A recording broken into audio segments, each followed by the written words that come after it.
Man, it's been one of those days from hell. Wow, it's like I wished I didn't even wake up alive today. It's been such a bad day. Wow, ever have one of those days you're like, ooh, I don't know how I'll live through that. Wow. It's not like I was in a firefight in Fallujah or something like that, so I guess ultimately it's not that bad, right? Um, all the time that was spent back in photography school, there's a lot of ways of teaching someone how to learn something. In photography school, you have a lot of different teachers that have their own methodologies, most of which, same as anything else, they don't know how to teach anything.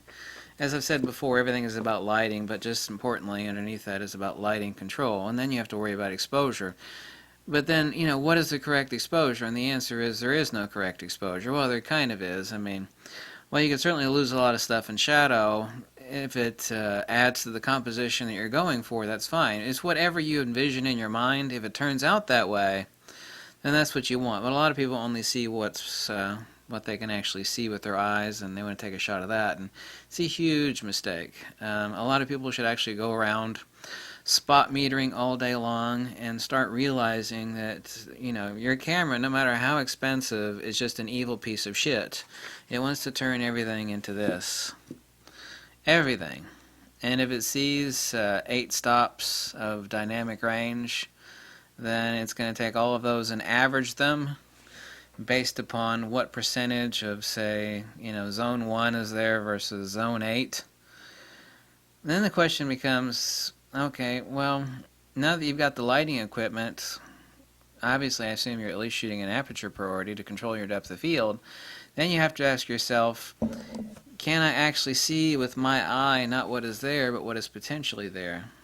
And the easiest way to get anybody to see that is to have them throw their camera into bracketing mode for a week. Go around shooting everything, and at the very least, like +2, -2 stops of bracketing. What will happen is what they see will be mid-exposure usually. But then it is often the case, and this is a really great teaching tool, is that if you force someone to shoot in bracketing, what they'll see is that the +2 or -2, and of course we do have ISO invariance, so we can obviously adjust a lot of stuff regardless of what we have on correct exposure in Lightroom and Photoshop, but we're not talking about that. It is actually teaching someone to see what's not there. It's the same thing if you actually throw your camera in spot meter, but where do you throw the spot? If you throw it on the specular, then obviously you're going to lose all your shadow detail, right? Wherever you throw that spot, whether it's the diffuse, i.e. the midtone, this would be the midtone, i.e. the diffuse, or the true nature, the true value, like the true skin tone. The true nature of this is like slate gray, the true nature of this is black. That would be the midtone, the diffuse value. Well, what about the specular? Obviously this piece of cloth doesn't have a specular. There are obviously specular highlights here. Where do those fall in relationship to the midtones? Usually about 3 stops. Depends on whether it's really harsh light or not. If we have something over here in the shadow, it can be upwards of 6 stops. And so your midtone to your specular is outside of the dynamic range of your camera. That means if you're going to expose for the specular, you're going to end up with some type of rim lighting. That would be either good or bad. If it adds to the composition of what you want, then that's wonderful. But your camera is always trying to figure out how to turn every effing shot that you take into this. And you have to be able to see what is not there because your camera doesn't know shit. I don't care what camera you have, expensive or cheap, it wants everything to turn into this. It doesn't matter if you have your camera set to spot metering, doesn't matter if you have your camera set to matrix or center weight or average, Fujifilm, Canon, Nikon, Sony, doesn't matter one damn bit. Everything, center spot, matrix, etc., your camera wants to turn everything into this. But then you have to make the decision based upon the compositional value that you want of where you want to throw that. If you have it on spot meter and you expose for your speculars, what's going to happen? Okay, if you expose for your speculars, then everything in the shadows is going to be totally lost. It's going to even be outside the dynamic range of raising up your shadows in Lightroom, and it's going to be so far gone. It's going to be +6 stops or more. You could raise it up, it'd be grainy as hell, so just better leave it there in pitch black. If that is what you need, and that's what your mind's eye said this is what the composition desires, then that is what it desires. I should actually put the card this way. This would represent like zone 1 to zone 10 over here. you're getting exposed for your shadows, then you have to know the dynamic range. This is where a light meter comes in so handy, especially if you're doing any sort of portraiture. I'm not really suggesting a bunch of people have a light meter, but even the cheapest piece of crap light meter, like $100 Minolta 4, I still have that. My Minolta 4F back from photography school, and that's over 20 years ago. That thing's still rocking tall. It's $100 used on eBay. I don't use it much anymore since I got the really advanced Sekonic light meter, but you only really need that for studio work, portraiture. It's useful for everything, however. You can actually dial in the dynamic range of your camera. You know what are the upper bumper limits and the lower bumper limits for your camera.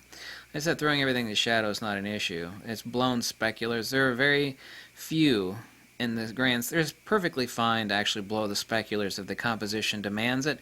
The problem is those images which are compositionally demanding of blown specular highlights are few and far between. Like, you know, some little puppy dog, he's on the beach, and, you know, everything behind him is just blown to crap. You know, that's fine. I mean, there are certain situations, obviously, where the composition demands blown speculars.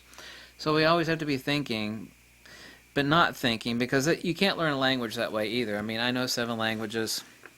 My Latin is extremely rusty, basically non-existent. But one thing I learned a long time ago, and everybody said I was a prodigy at learning languages, my professors in college, is that you cannot think, it's like, well, this word in English means this, and it means Russian and that. So if I hear a Russian word, I'm going to translate it into English. You can't do it that way. You have to learn it the same way a child does. When a child sees something, he doesn't translate it in his brain. You can never translate anything or learn any language that way.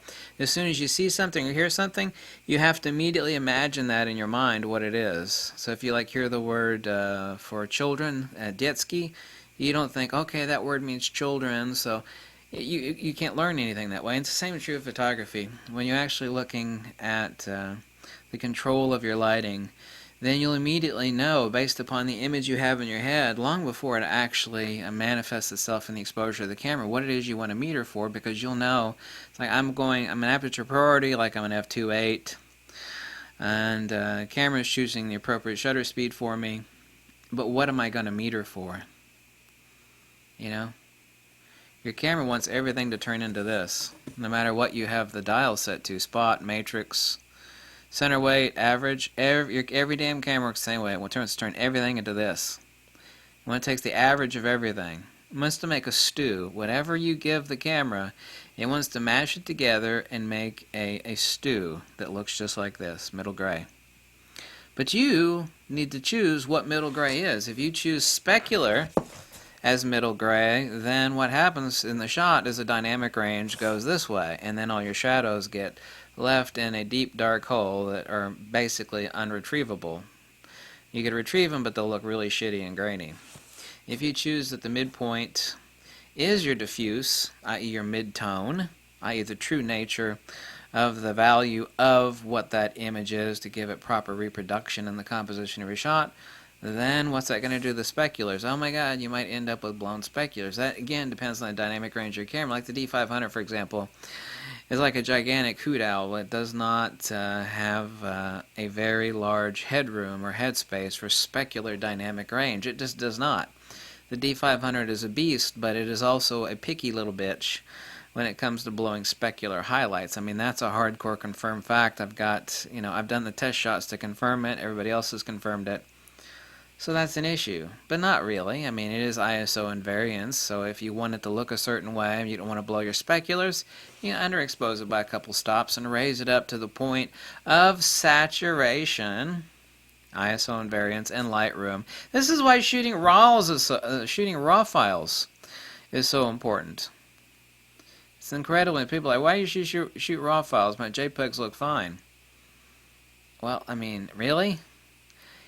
I can tell you what the difference between a RAW file and a JPEG is. Okay? Are you listening? This will be the best analogy you'll ever hear on the internet. Imagine all the knobs and dials on this bleeping radio were glued in place. Right? Glued in place. And you're listening to some crappy country music. I hate country music. You know, that's a JPEG. All the knobs and dials are glued in place, and, that's no good. A RAW file is, just as it is right now. You can adjust everything here. I mean, don't you want that? I mean, isn't that what you paid a lot of money for an expensive camera for? Like, I want a radio, but I want all the fucking knobs glued in place so I can't change it out of that shitty country station. That's what a JPEG file is. Pretty good analogy, isn't it? So you needed to determine, because your camera doesn't know shit about composition, it doesn't know what the hell art is, and it doesn't know what the hell correct exposure is. Sure it does. You know, I get crop like exposure, I stick at matrix metering, it works every time. No, it doesn't. Not only does it not work, it doesn't know what the midpoint is. When you have lighting control, you are determining, and this is lighting control, I actually stuck a grid on this LED panel. You actually see it here. It's glued on the front, it's just a honeycomb grid. I have control, everything is about lighting, but right underneath lighting is control. Let me crank up the volume a little bit on the light here. You see the sort of side rejection? The battery is kind of dying on it. You see? Nice and bright. You see the sort of side rejection I have? If I just go just a little bit off, I can choose exactly what I want to be the midtone. If I want an excessive dynamic range, you know, I'll have some acute lighting. If I don't want that much dynamic, control over the lighting. Everything is, you know, it's like having a, like, I'm going to buy 1,000 cows from my farm. I'm going to let them loose over there. It's like, all your cows are gone, Bob. Yeah, I should have put a fence up around this damn farm. You know, you can have a lot of lighting, and I see that's a big mistake. I got a lot of professional lighting, and I see that. They got a lot of lighting, but they got no control over lighting. You know what a real photographer does? I mean, here's what a newbie photographer's like. Oh my god, I get this awesome studio strobe. Yeah, it's got a reflector on it. Let me grab one of these over here. Let me grab one. I'm going to give a perfect analogy. This is what the professional does. You see what this is a grid. You see what sort of rejection I get. This is a 15-degree grid.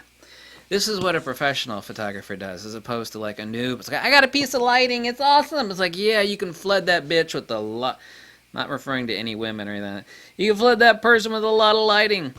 Now it's about control. This is what professionals love. They love lighting control devices like it's about lighting control. That is clean, by the way. This is a Pulsey buff grid. Of course, they're all come from China anyway. Nobody in the United States makes metal grids. This is about lighting control. You see the sort of side ridge. You know, you can see me, now you can't. See me, now you can't. Control over the lighting. Then you need to determine what the correct exposure point is. What is your midpoint? If your midpoint's your specular, you're going to lose your shadows. Is that a problem? If that is what you see in your head and your mind goes, shit, this is going to make a great photograph if I just do some rim lighting and like along her naked body. Yeah, it's just going to be, all I'm going to see is the nipple and just a little bit of the skin. Those shots look fucking fantastic, don't they? A lot of stuff is in the shadows. A lot. Who says you got to do this to, like, doesn't matter if it's a nude model, I don't care what the hell it is. Who says you got to do this to something that you're taking a picture of? Boom! I'm going to blast it. You're just like a shotgun with light. That's what people do. Like, I'm going to throw a lot of lighting on it. Boom, boom, boom, boom. Light the hell out of it. Yeah, it's perfectly illuminated, perfectly exposed, and it looks like shit. You need to start thinking about that. When you look around and you drive down the road, actually what you should do, if you want to teach yourself something really important, and you can train yourself really well, throw your camera in bracketing mode, do +2 stops, -2 stops, go around for a couple days. You will see, it's like, oh damn, I never saw that, but I wished I had. And then you will start to see that. And then what you need to do is you need to throw your camera in spot metering. Not for anything that you want to go on a professional gig or whatever. Just to train yourself to tell your camera where the midpoint is. It's like, with my midpoint's my midtone. Camera wants to do that already. Midpoint's my specular. What's that going to do to my shadows? If my midpoint's my shadows, how far do I have to throw it in my shadows before I blow out my speculars? Like I said, there are not too many awesome examples of compositional excellence with a je ne sais quoi of beauty. Merde à l'air, as the French would say, where you blow the hell out of the speculars. There are some beach shots, you know, you got some immense flare over someone's shoulder, over a hot chick or something, you know, that is appropriate, but you need to determine where, once you've got that lighting control, where the midpoint of your exposure is, because your camera doesn't know shit. It doesn't matter if it's center, spot, matrix, your camera wants to turn everything into this. Camera doesn't see color. Your camera doesn't know what the midpoint is of proper exposure. It doesn't know. And it definitely doesn't know how to calculate lighting ratios. And it also does not have an incident meter in it. Okay, none of your cameras have an incident meter. They're all a reflectance metering. You know what an incident meter is? It'd be like a light meter. Click, light meter, light meter. If you're going to start doing portrait photography, seriously at all, you got to get a light meter. Okay, otherwise you're just going to be winging it. I can use my histogram. Like, you can, but you can't. No, that ain't going to work right now. That's not the proper way to do things. Everything is about ARC, absolute repeatable consistency. Thank you for watching so much. Catch you later. Hasta luego. Dos vidania. Uvidimся пока. Ba-dum, ba-dum, bum. Ba-dum, ba-dum. Ba-dum, ba-dum, bum.